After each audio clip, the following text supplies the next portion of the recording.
Hello and welcome to the Redmen TV. I am joined, as you can see, by Freddie from the Ugly Insides. You'll recognise him, we've spoken before. We seem to have played Southampton a hell of a lot of times recently. Last four meetings, I think I'm right in saying, have all been at St Mary's. Yeah, but 0-0 earlier on this season. Obviously the first leg, and now this is the third one. We've got one more to go this season as well in the league. Yeah. So, what was it? We've got a 6-1 to us, a 3-2 to use, a 0-0 and a 1-0 all at St Mary's.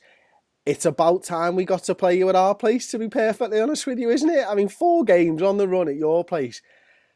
Claude Pool's got a good record against us as manager. He's unbeaten, going back to Olympique Lyonnais as well, isn't he? He beat us in the Champions League at Anfield against the Rafa Benitez side. He's done well with Southampton. Did you guys rest any players at the weekend, or are you going to be coming in just raring to go? How are you going to set up for this game? The Saturday game against Leicester, to be honest, I was expecting a couple of changes, but in the same breath, I think he had to go for it because we needed points on the board, and we hadn't scored any points in 2017. It was a fantastic performance from us at the weekend, albeit with a dreadful Leicester side who have been abysmal on the road as well. But it's a reaction that we wanted, and it's the momentum that we need to carry forward into Wednesday. Now that Font has gone as well, I think that cloud has now left the football club because of the whole situation. There was a dark situation there. Now, that might be down to the fact that we may not have been 100% at the last couple of games, but Wednesday is our biggest game of the season so far. We had a fantastic time in Europe, but this one is one step beyond, and we want a Wembley Cup final for the first time in 13 years. And how do you think Southampton are going to be lining up for the game then? What type of tactics can we expect to see? I think it'd be a very similar team that played against Leicester, of the strongest available squad. I think it was expected to go along with the lines of sort of Forster in goal with the strongest back four of Cedric, Yoshida, Van Dijk if he's fit. Actually, there's questions over his fitness. Ooh, yeah, that makes me feel. He was man of the match in the first leg, wasn't he? In fairness to him, like. Yeah, and he came off injured. Looks like he picked up an innocuous knock to the back of his foot. Jamie Vardy went straight through him on Sunday even. So he's a doubt for Wednesday. It could be a massive loss for us. So with that being said, if he's fit, he'll play. If he's not fit, then it'll probably be Jack Stevens, young lad, thrown at the deep end.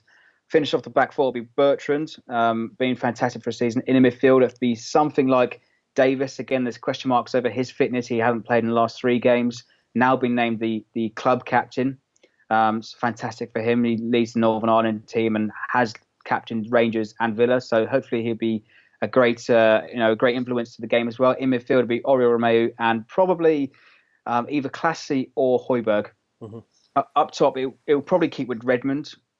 His performance has actually improved the last couple of weeks. He scored in the first leg, of course, and done pretty well against Leicester as well. Made himself a nuisance against Leicester. And it will probably be Shane Long up top, because what happens usually up top, what I've noticed is rotation between Rodriguez and Long every week. So Long started the game before last. Rodriguez started the last game against Leicester, even though Long scored against Norwich to win that game. He got dropped, rotated to Rodriguez, and it's been frustrating to watch that because they can't carry any momentum with that rotation.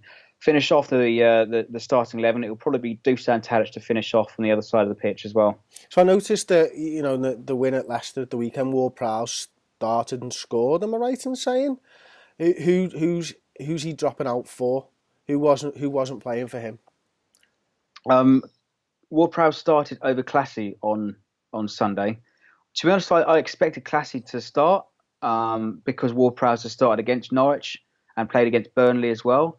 But it's the rotation policy to go back to that. I mean, it's so frustrating to watch because the players that do well, it's almost a given that they're dropped in the next game because of his rotation policy. I've seen a statistic a few days ago. Claude Puel's made over 179 changes this season.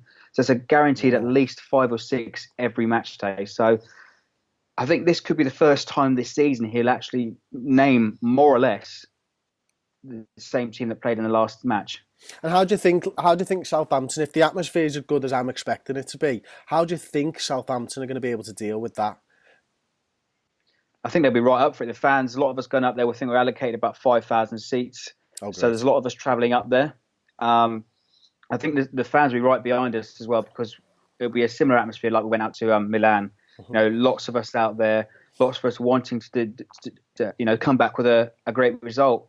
It's a long way to come back with a bad result, but I think although we go into the game with a bit of apprehension because Liverpool is always a tough place to go, and despite us winning 3-0 and winning 1-0 in the first leg, sometimes our performances haven't always been that convincing. So we hope that the momentum continues on Wednesday, and as we said on our preview, that I think we might come on and park the bus and look for a counter-attacking goal.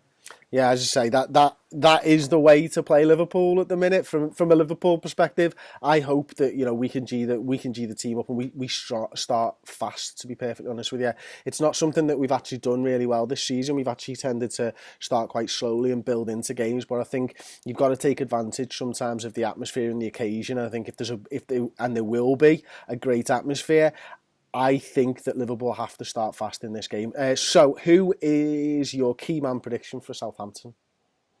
Key man, you've got to look as far as probably... Actually, Dusan Tadic had a great game against Leicester. With Van Dijk being injured, Davies will come in and lead the team if he's fit. So Dusan Tadic probably the key man to look out for. Scored a penalty and set up and has been great creative force this season as well. He's gone through a patch at the moment, but it looks like his form's finally back. Okay.